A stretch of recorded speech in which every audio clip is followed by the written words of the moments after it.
Hello guys, panood na lang ng TV ang ginagawa namin guys kasi daw ulan guys.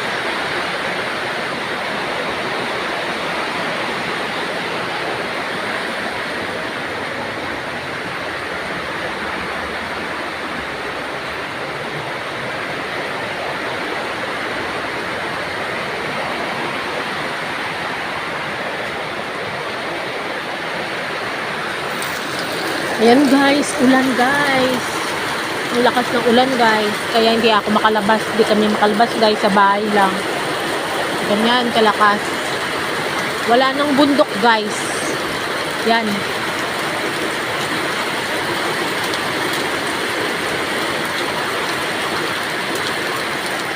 Punta tayo dito sa loob guys.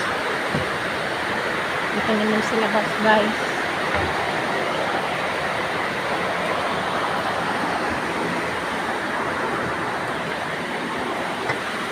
Ayan din guys, yan. Wala.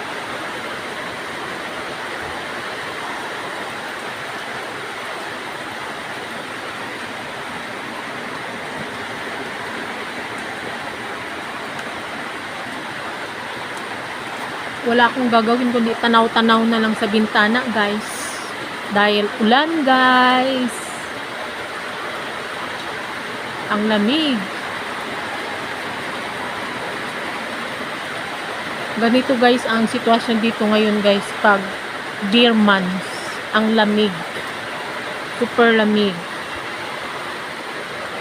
Malalaman mo talagang deer months dahil sa umuulan na, malamig pa talaga.